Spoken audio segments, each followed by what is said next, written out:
누가복음. 앞 영상에서 우리는 누가가 세례 요한과 예수님을 이스라엘 이야기의 완성이자 하나님의 언약의 성취로 묘사하는 것을 보았습니다. 그 후 공생애를 시작하신 예수님이 이스라엘의 가난한 자들, 사회적 지위가 낮고 소외된 자들에게 하나님 나라의 복음을 전하시는 것도 보았고요. 예수님은 이른바 거꾸로 된 하나님 나라에서는 우리의 모든 사회적 가치가 뒤바뀐다고 가르치셨고, 이 단락의 절정에 이르러 누가는 예수님을 예루살렘에서 죽으심으로써 새로운 출애굽을 일으키실 새로운 모세로 묘사했죠. 이제 이 책의 중간 단락을 살펴볼 차례입니다. 예수님이 새롭게 세우신 이스라엘을 이끌고 예루살렘으로 향하십니다.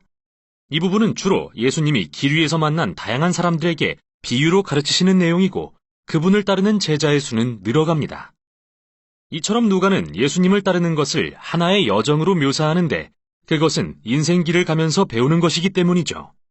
예수님은 먼저 그분을 따르는 70명을 앞서 보내 하나님 나라를 선포하게 함으로써 그분의 사역에 초대하십니다. 이렇듯 애초에 제자가 된다는 것은 예수님의 하나님 나라 사명에 동참하고 그걸 내 사명으로 삼는 것이죠. 제자들이 돌아오자 예수님은 기도, 하나님의 공급하심에 대한 신뢰 등 다양한 것을 가르치기 시작하십니다. 사실 누가복음의 이 부분에는 재물, 소유, 관대함에 대한 예수님의 가르침이 그 어디보다 많이 담겨 있는데요. 그분을 따르는 게 정말 여정과도 같다면 우리는 단순하고 소유로부터 자유로운 삶을 통해 급진적인 나눔을 실천할 수 있게 될 것입니다. 이 부분의 또 다른 핵심 주제는 가난한 자들을 위해 계속되는 예수님의 사역인데요. 그분은 이동 중에도 계속해서 새 이스라엘을 세우시며 아프고 눈먼 자들에게 다가가십니다. 유대인들의 오랜 원수인 사마리아인들을 만나주시고, 유대인이면서 로마의 세리장이었던 그 유명한 삭개오도 찾아가시죠. 사회적 소외계층인 이들이 예수님을 만나자 하나같이 변화됩니다. 이에 예수님은 이들이 하나님 나라에 참여하는 것을 큰 잔치에 비유하십니다. 잃어버린 자를 찾아 구원하러 오신 예수님은 사람들이 하나님의 자비를 알아갈 때 기뻐하시죠. 그러나 잔치에 참여한 모든 이가 행복한 건 아닙니다. 누가는 예수님과 이스라엘 지도자들의 잔치 자리를 여러 번 보여주는데, 그들의 교만과 위선을 꾸짖으시는 예수님으로 인해 항상 열띤 논쟁이 벌어지죠. 대비되는 이 두 잔치는 예수님이 들려주신 탕자의 비유에서 가장 인상적으로 그려지는데요. 어떤 아버지에게 두 아들이 있었는데 어리석은 아들이 집을 떠나 받은 재산을 탕진해버립니다. 그러나 결국 회개하고 돌아옵니다. 이에 아버지는 그를 용서하고 잃었다 찾은 아들을 위해 큰 잔치를 벌이며 기뻐하죠. 그러나 아버지 곁을 떠난 적이 없는 큰아들은 화를 내며 자격 없는 동생에게 관대한 아버지를 원망합니다.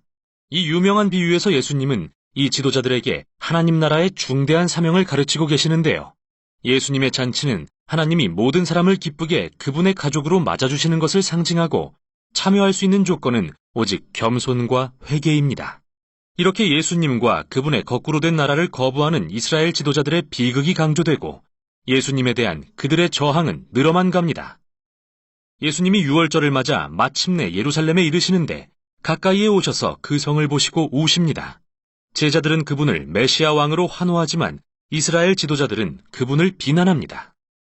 예수님은 그들이 평화의 하나님 나라를 거부한 결과가 로마 제국에 대한 저항과 반항으로 이어져 이 성의 멸망을 초래할 것을 아셨습니다. 예수님이 성전에 뛰어들어가 동물 파는 상인들을 내쫓고 제사를 중지하신 것은 바로 예루살렘의 멸망에 대한 상징적 행위이죠. 또 기도하는 집이 강도의 소굴이 되었다 하시며 성전의 파괴도 예언하십니다.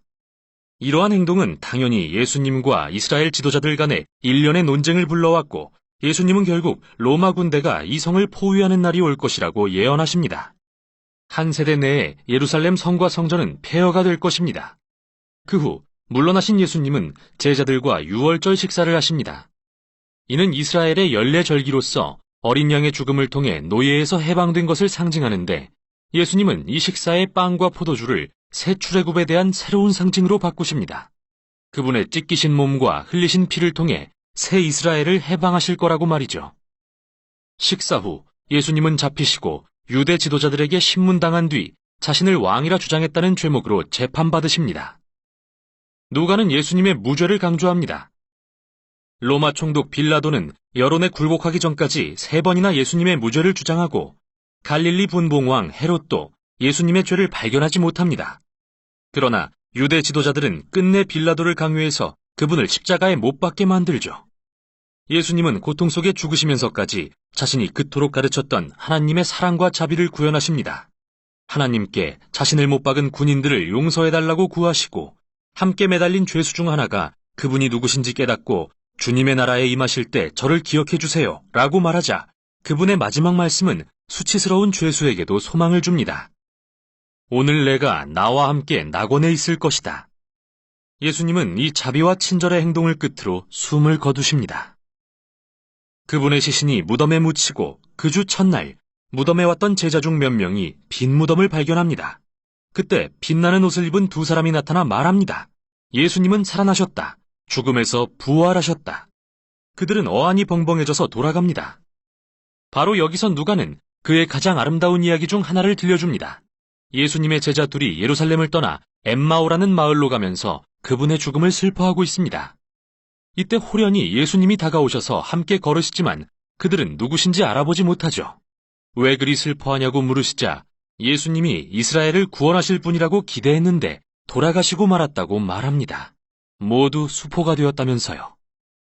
그런데 잠시 후 예수님이 그들과 식사를 하시며 마치 유월절에 그러셨듯이 빵을 떼어주십니다. 그리고 그들이 예수님을 알아본 순간 사라지십니다. 누가는 이 이야기를 통해 예수님을 따른다는 것의 핵심을 강조하고 있는데요. 제자들은 예수님이 누구신지에 대한 자신의 의도와 관점만을 고집할 때 그분을 알아볼 수 없었습니다.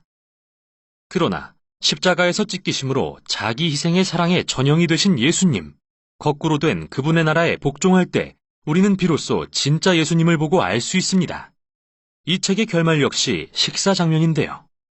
예수님이 제자들에게 나타나셔서 구약을 인용하시며 어떻게 이 모든 일이 하나님의 계획의 일부였는지 설명해 주십니다. 메시아가 이스라엘의 죄를 위해 고난과 죽임을 당한 후 악을 이기고 부활해 그들의 왕이 될 것이라는 계획 말이죠. 그래서 이제 2장의 시므온 선지자의 예언대로 예수님의 나라는 이스라엘을 넘어 온 세상을 향합니다. 열방에 하나님의 죄사함이 선포되고 모든 이가 예수님을 따르는 일에 초대되도록 말이죠. 그러나 예수님은 제자들에게 이 새로운 사명을 위해 성령의 능력을 입을 때까지 예루살렘에 머물러 있으라고 하십니다. 이어지는 누가의 두 번째 책인 사도행전을 읽어보지 않을 수 없겠죠. 우선 여기까지 누가복음이었습니다.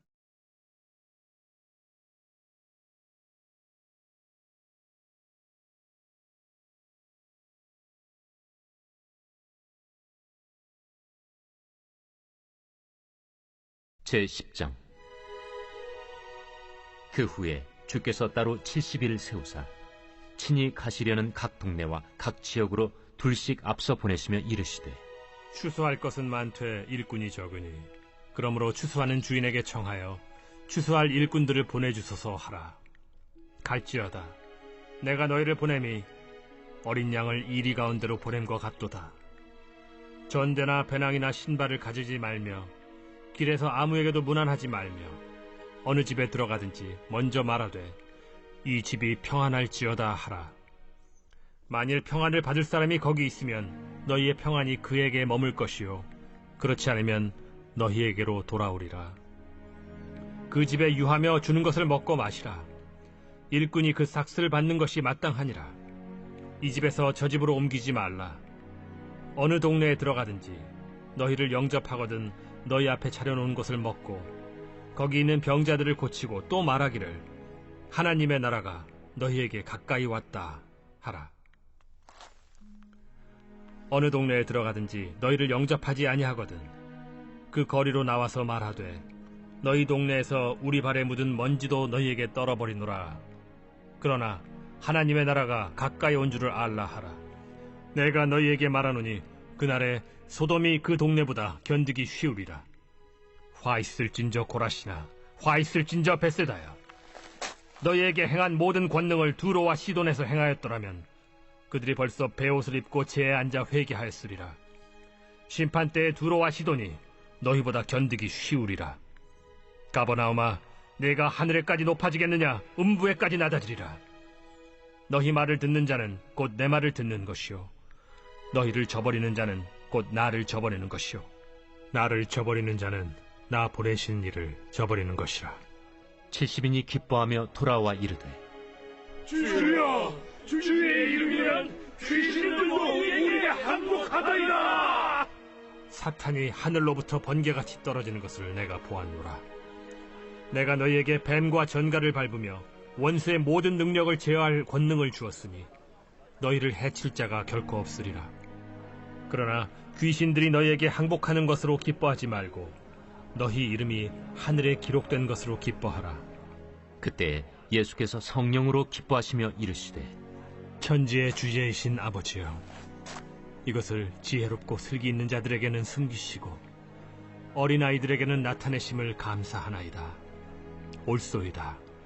이렇게 된 것이 아버지의 뜻이니이다. 내 아버지께서 모든 것을 내게 주셨으니 아버지 외에는 아들이 누구인지 아는 자가 없고 아들과 또 아들의 소원대로 계시를 받는 자 외에는 아버지가 누구인지 아는 자가 없나이다. 제자들을 돌아보시며 조용히 이르시되 너희가 보는 것을 보는 눈은 복이 있도다.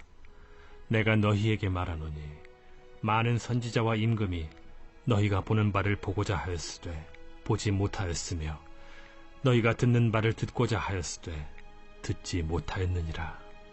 어떤 율법교사가 일어나 예수를 시험하여 이르되 선생님, 내가 무엇을 하여야 영생을 얻으리이까? 율법에 무엇이라 기록되었으며 네가 어떻게 읽느냐? 내 마음을 다하며 목숨을 다하며 힘을 다하며 뜻을 다하여 주 너희 하나님을 사랑하고 또한 내 이웃을 내 자신같이 사랑하라 하였나이다. 내 대답이 옳도다. 이를 행하라. 그러면 살리라. 그 사람이 자기를 옳게 보이려고 예수께 여짜오되 그러면 내 이웃이 누구니이까? 어떤 사람이 예루살렘에서 여리고로 내려가다가 강도를 만나매 강도들이 그 옷을 벗기고 때려 거의 죽은 것을 버리고 갔더라. 마침 한 제사장이 그 길로 내려가다가 그를 보고 피하여 지나가고 또 이와 같이 한 레위인도 그곳에 이르러 그를 보고 피하여 지나가되 어떤 사마리아 사람은 여행하는 중 거기 이르러 그를 보고 불쌍히 여겨 가까이 가서 기름과 포도주를 그 상처에 붓고 싸매고 자기 짐승에 태워 주막으로 데리고 가서 돌보아 주니라. 그 이튿날 그가 주막 주인에게 데나리온 2를 내어주며 이르되 이 사람을 돌보아 주라. 비용이 더 들면 내가 돌아올 때에 갚으리라 하였으니 네 생각에는 이 세 사람 중에 누가 강도 만난 자의 이웃이 되겠느냐? 자비를 베푼 자니이다. 가서 너도 이와 같이 하라. 그들이 길 갈 때에 예수께서 한 마을에 들어가시매 마르다라 이름하는 한 여자가 자기 집으로 영접하더라. 그에게 마리아라 하는 동생이 있어 주의 발치에 앉아 그의 말씀을 듣더니 마르다는 준비하는 일이 많아 마음이 분주한지라 예수께 나아가 이르되 주여, 내 동생이 나 혼자 일하게 두는 것을 생각하지 아니하시나이까? 그를 명하사 나를 도와주라 하소서. 마르다야, 마르다야, 네가 많은 일로 염려하고 근심하나 몇 가지만 하든지 혹은 한 가지만이라도 족하니라. 마리아는 이 좋은 편을 택하였으니 빼앗기지 아니하리라.